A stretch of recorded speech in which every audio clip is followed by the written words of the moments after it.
damos la bienvenida al doctor José Antonio Cisneros. José Antonio, qué placer escucharte. ¿Cómo estás? Buenas tardes. Buenas tardes, Julio César. ¿Cómo están ustedes?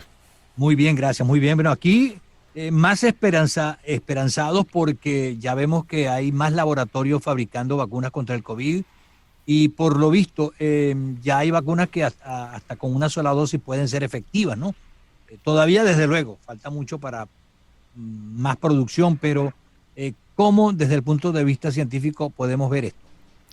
Bueno, lo vemos con bastante optimismo. Ya son tres grandes vacunas en Occidente y dos vacunas, una en Rusia y otra en China, que están activamente vacunando personas a nivel mundial. Y esto pues es motivo de mucho entusiasmo en la comunidad.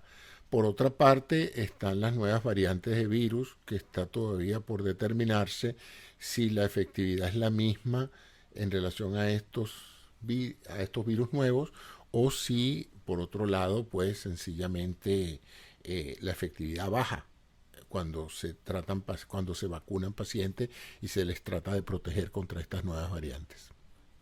He visto, no solamente de Estados Unidos, sino también países de Europa, un problemita que me parece que es similar y que a lo mejor tienen el mismo origen o la misma causa que los produce. Es que mandan o producen o entregan un determinado número de vacunas, pero tarda muchos días antes de que puedan ser entregadas al público. Y en días pasados escuchamos, por ejemplo, que la Casa Blanca había dicho que Florida que había gastado solamente la mitad de las vacunas que le habían enviado. Pero repito, no solamente en Florida, no solamente en Estados Unidos, sino lo he escuchado también de países de Europa. ¿Cuál es la causa de esto? Bueno, la primera parte es que esto es un proceso inédito, nunca se ha producido algo semejante como un proceso de vacunación mundial en diferentes países con diferentes vacunas. Las dos más importantes, la de Moderna y la de Pfizer, son vacunas complejas de manipular porque necesitan una cadena de frío que hace muy sensible a que algunos lotes se pierdan por interrupción de este proceso de congelación, ¿no? Sin embargo, bueno, hay de todo. Hay el problema de la aplicación final, que es producto de la inexperiencia y se han desperdiciado muchas vacunas. Ya hay un mercado negro y se está viendo en algunas partes. Aquí las autoridades han reflejado cómo ya hay trato preferencial a ciertos sectores de la sociedad que se están vacunando pues porque tienen mayor poder socioeconómico, ¿no? De todos modos que aquí hay de todo, pero aún así se está cada vez acelerando más el proceso de distribución y de aplicación de la vacuna. Ah, ok.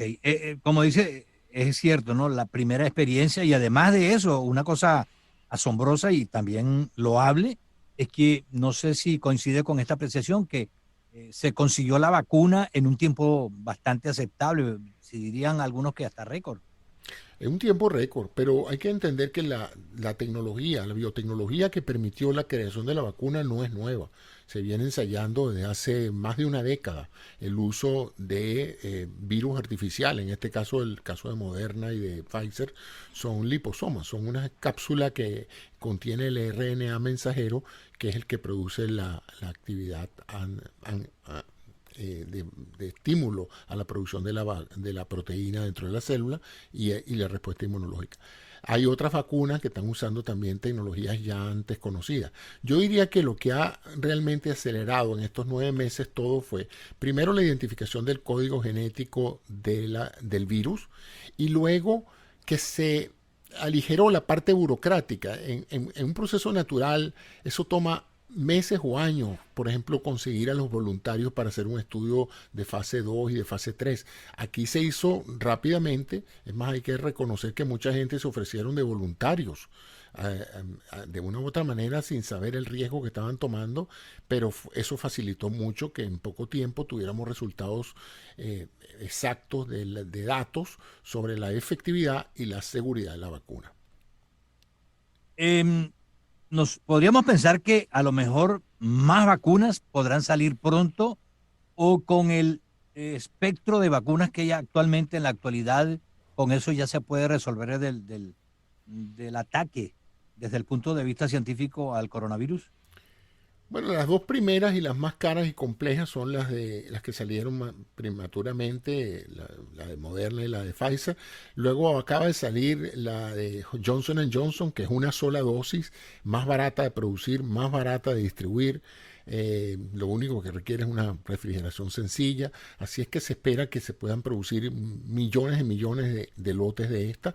Y también la de Oxford AstraZeneca, que por otra parte, pues tiene menor efectividad, pero ya se está usando extensivamente y también es bastante económica de producir.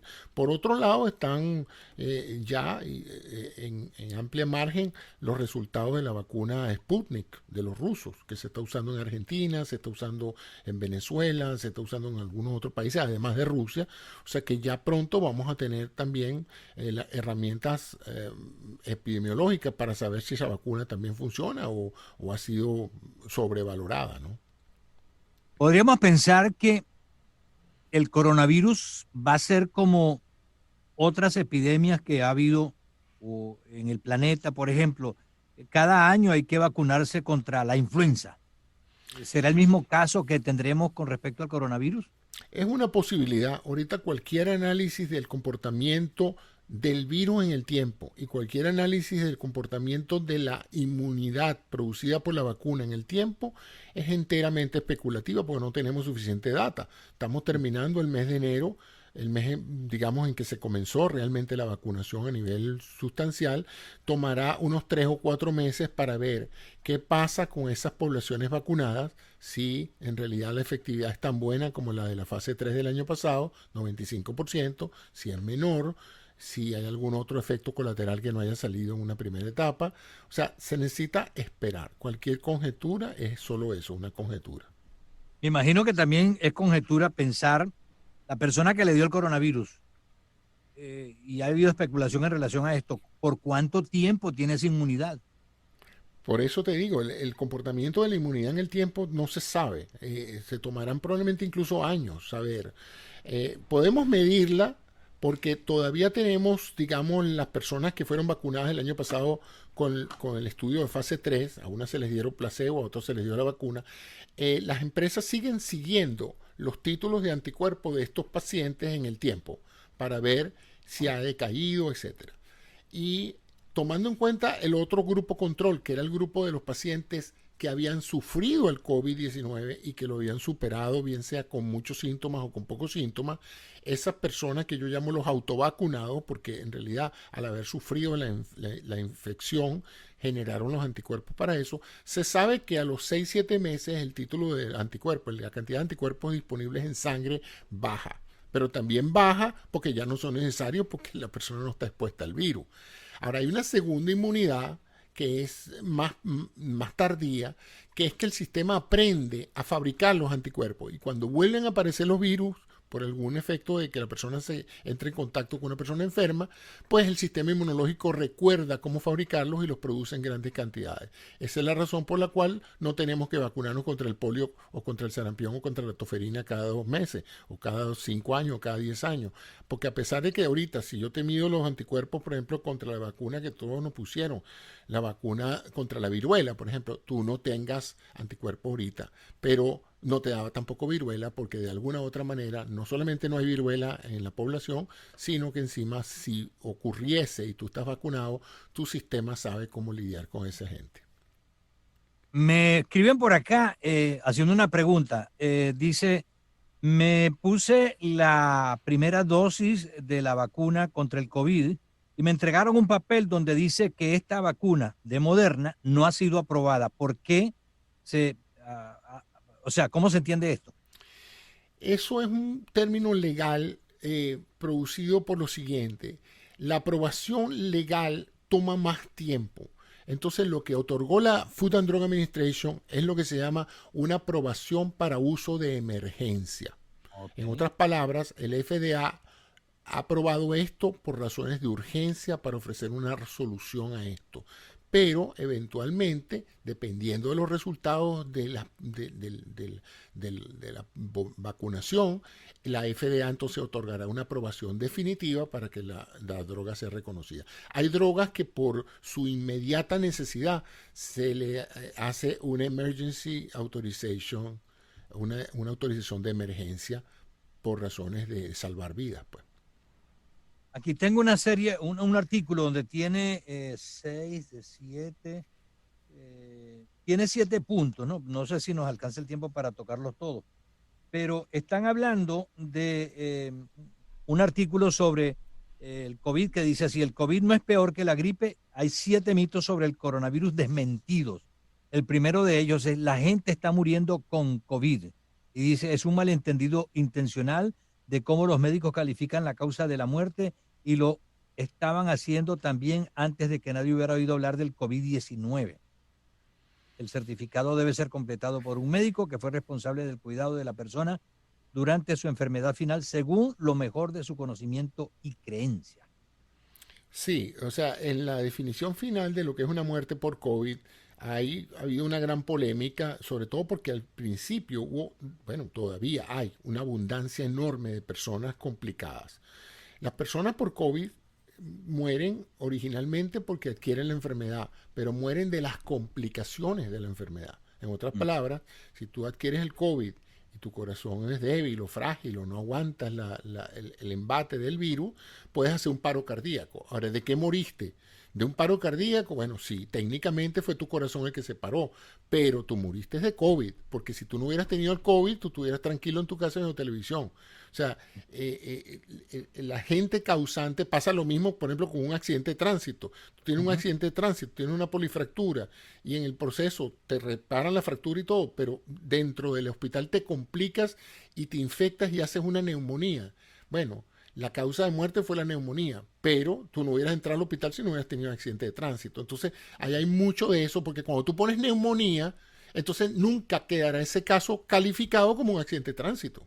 Entonces, igual, Aquí, si tú vas a agarrar y vas a decir que todas las personas que han muerto por COVID murieron de neumonía y de un ataque al corazón, pues entonces la enfermedad nunca va a ser investigada porque parecería como que no existió. aquí viene el segundo punto que creo que responde a lo que acabas de decir. Informar muertes dentro de los 28 días posteriores a una prueba de COVID positiva podría ser la muerte por cualquier motivo. Bueno, por eso te digo. Además, tú tienes que entender que al principio todavía en muchas áreas hospital, ciertamente en California y todo eso, todos esos cadáveres que metían en cavas especiales fuera de los hospitales, ahí no daba tiempo de hacer una autopsia. Una autopsia es un proceso complejo que tiene que hacer un médico patólogo y que en muchos casos pues no da tiempo por la cantidad de pacientes muertos, a autopsiarlos y establecer claramente la causa de muerte. Entonces, en esos casos, el médico tratante dice, bueno, ¿por qué ingresó este señor aquí? Por COVID. Resultó positivo, hizo una complicación con neumonía, hizo un paro cardíaco. Causa de muerte, COVID-19. Otro mito: no hay una segunda oleada y la pandemia ha terminado. Bueno, eso ya raya en las teorías de eh, especulativas, ¿no? La evidencia está allí, los muertos están allí, basta verificar con las personas familiares de esas personas que lamentablemente han perecido para darse cuenta que el número de casos hospitalizados y muertos no es algo que se puede esconder, ni siquiera falsificar. Otro mito: las pruebas PCR son inútiles y la mayoría de los casos son falsos positivos. No, no, no, por contrario, la prueba PCR es una de las más sensibles, e incluso tan sensible que en muchos casos sale positiva en una persona que incluso no va a desarrollar síntomas. De hecho, muchas personas positivas que yo conozco nunca desarrollaron síntomas, simplemente se hicieron el test por si acaso y salieron positivas, se quedaron en su casa, hicieron su cuarentena y si no hubiera sido por el test, jamás se hubieran enterado de que tuvieron COVID-19. Definitivamente. Doctor, este es un último punto que le toco, pero que lo he escuchado de varias personas que dicen que cómo es posible que un médico no le tenga fe a la vacuna. Ah, bueno, acuérdate que los médicos no estamos todos cortados por la misma tierra. Hay diferentes opiniones, hay diferentes experiencias. Y yo también no lo entiendo, porque los médicos saben que las vacunas es el recurso generado por la ciencia médica que más ha salvado vidas. Entonces, encontrarse un médico que manifieste esta posición, o mi Cambia interpretación de es que médico. no, o está buscando, no, lo hacen para buscar protagonismo. Porque si yo salgo y digo mañana que yo creo en las vacunas, ningún periodista me llama para hablar de eso. Pero si yo digo que yo no creo en la vacuna, no te quiero contar la cantidad de entrevistas que me hacen. Entonces hay gente que lo que quiere es protagonismo en los medios de comunicación. Sí, así es. Doctor, me quedan 30 segundos, pero no puedo dejar de preguntarle. Eh, eh, ¿Vienen cambios en Obamacare? ¿Qué ha visto usted del Obamacare que están planteando ahora y lo que se ha dicho hasta este momento con la nueva administración de Estados Unidos? Bueno, chico, Biden ha hecho algo muy positivo que fue reabrir el periodo de inscripción en plena pandemia, porque el periodo de inscripción original que terminaba al final de diciembre o algo así, era para una situación normal donde no había un problema de salud y donde una persona tenía tiempo para prepararse y contar con esto. Pero el problema es que hay mucha gente que está perdiendo los trabajos y acuérdate que gran cantidad de las personas tienen seguro médico porque tienen trabajo. Al tú perder el trabajo, pierdes el seguro médico. Entonces vas a ir a Obamacare. No, Obamacare ya está cerrado por este año. No puede ser, porque entonces no estás resolviéndole el problema a la gente. Entonces, en plena pandemia, con gente perdiendo su trabajo, era lógico y necesario que se abriera de nuevo el proceso de registro de personas a Obamacare. Doctor José Antonio Cisnero, como siempre, muy amable, muy informativo. Muchísimas gracias y feliz tarde. Gracias a ti, Julio César. Saludos.